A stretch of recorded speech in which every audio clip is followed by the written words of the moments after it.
Hi, my name is Victoria Savino, and today I'm going to be presenting a first grade ELA lesson on vowel sounds. So in this lesson, we will be reviewing long vowel sounds and short vowel sounds. So the students will already be introduced to all of the different vowel sounds. This lesson is great for strengthening their understanding of it and learning to search for vowel sounds within context and out of context. So we're going to be going over how to look for vowel sounds within a story as well as out of context. So just looking at a sight word, and the students will be able to say whether it's a long vowel sound or a short vowel sound. So there's going to be a dynamic assessment within this lesson. So the launch of the lesson, in the very beginning, the students will be given a pre-test. The pre-test is going to just consist of a list of sight words, and they have to list on the side whether it's a long vowel or a short vowel. There's going to be 20 questions, and the students are timed. They're only given about 1 to 2 minutes depending on what's appropriate, and we'll just see how far they can get and how accurate their answers are. Of course, that pre-test will then be compared at the end of this lesson to a post-test. So the first thing we're going to do in the lesson is go over a story. The story is called The Lion and the Mouse. It's a fable, and I created this storyboard that just has Velcro on it, and it allows for each of the stories, each of the sentences of the story to be split up. So if we Velcro each line or sentence or paragraph of the story, it enables the students to really focus on only one sentence at a time. The first time I'll read through, just as a read aloud to the children, read the fable, and we also have some pictures as well that go along with the story to help with sequencing and understanding. And the second time we read through it, this Velcro board is really great as well because it allows the students to engage more with the story. So the second time we read through it, you can have the students come up, maybe one at a time, and they can put it up and read through it with the teacher the second time.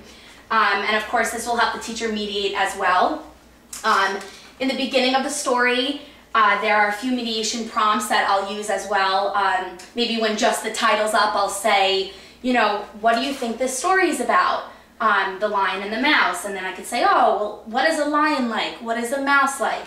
And these little prompts will, I think, really help the students kind of predict what's in the story, understand the sequencing and the events of the story. So after each part of the story is put up, like I said, we'll focus on one sentence or one paragraph at a time. The first time I'll read it through, the second time the students will come up and read it through, and the third time I will be handing out, before we read it through the third time, I'll be handing out a scavenger hunt worksheet. This worksheet here is just a simple list of blanks, and it allows the students to search through a story and find certain words that they're prompted to find.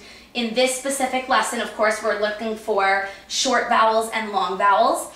So as we read through it the second time, the students are going to be finding all of the long vowels. We're going to focus more on long vowels because they're a little more difficult to find. So as I read through it, we read through it together the third time. The students will be able to write down all of the words that have long vowels. So as I read through it the third time, I'm going to make sure to enunciate on all of the long vowels. So it'll be, a lion was sleeping when a mouse ran across his face. And as I enunciate on those words, I can picture the students in a circle in front of the board yelling out long, short, or whatever it is, and that will really mediate as well for them to find the scavenger hunt, for them to find the words for the scavenger hunt. So that's the story, and then of course at the end as well, there are some more mediation prompts that we can use to make sure that they understood the story. We can, we'll ask some questions, and there's actually a mediation graph that we can use as well. It's almost like a cheeseburger, and I'll draw that on the board and allow the kids to, like, I'll ask the kids what characters were in the story, what the setting was, where it took place, and maybe one major event, and you kind of draw it in the picture of a sandwich, and that will really help the students as well understand at the end not only the vowels within the story and searching for those long vowels within context, but actually understanding the context of the story and the storyline.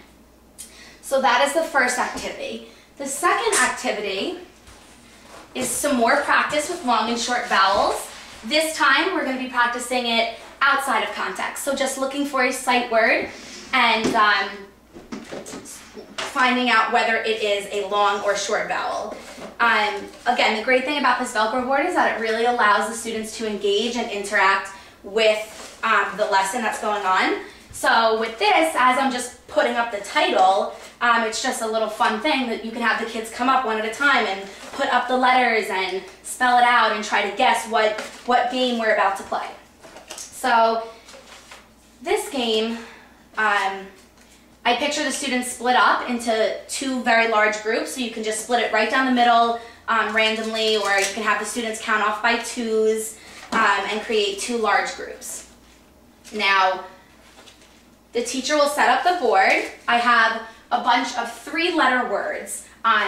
They use various vowels, and they're just three-letter words that are changed into long vowels when the word is manipulated a little bit. So this game is really going to help the students understand what a short vowel looks like, understand ways that make a long vowel, and they'll also understand ways to manipulate words to make them short vowels into long vowels. So it'll really help them have a deeper conceptual understanding of what makes a long vowel. And before we start this game, I can actually also mediate with another worksheet that I have that is just a chart that I created that helps them recognize what makes a long vowel. So for example, an E at the end of a word, or for example, if it's the letter A, if it's AI in the middle of a word, that would also create a long vowel. So it's just different ways that they can recognize. So this game is a little fun game that the students will line up, like I said, and if it's two large groups, they can just line up in two straight lines in front of this board, and they'll come up one at a time, and they have to read through the words as fast as they can and as accurate as they can. So they'll come up and they'll read through it. Mad, kit, man, dim, rob, pan, slide, fine. And now the second student, when they come up, all I have to do now is manipulate these words a little bit. So I'm gonna add some E's over here, take away some E's, add them here.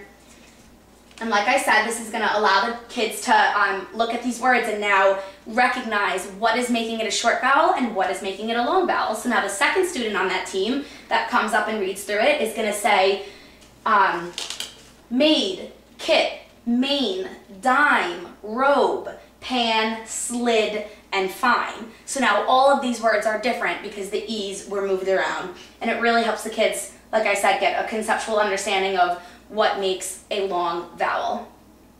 That's basically the end of this activity, and then of course I would probably use, again, some mediation prompts at the end, asking kids, what else can we do to these words to make it a long vowel, or what other letters can we add? And it'll really, I think, really strengthen their understanding. To prove that their understanding has been strengthened, at the end of this lesson I will give a closure, which would be in the form of a post-test. And the post-test will be just like the pre-test, a list of questions 1 through 20 with words and blanks on the side of the words for them to write whether it's a long vowel or a short vowel. It's going to be the same level of words, the same level of questions, but different words, so that the teacher can really look at the pre-test and the post-test and compare it. Hopefully by the end of this lesson, they'll take the post-test, and maybe on the first try they only got 7 questions and only 4 of them right. If on the post-test they got up to 10 questions and got 8 of them right, then this lesson was successful.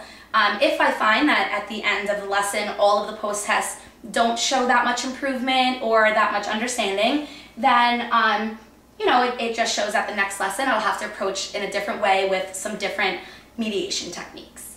So that's my lesson. Thank you.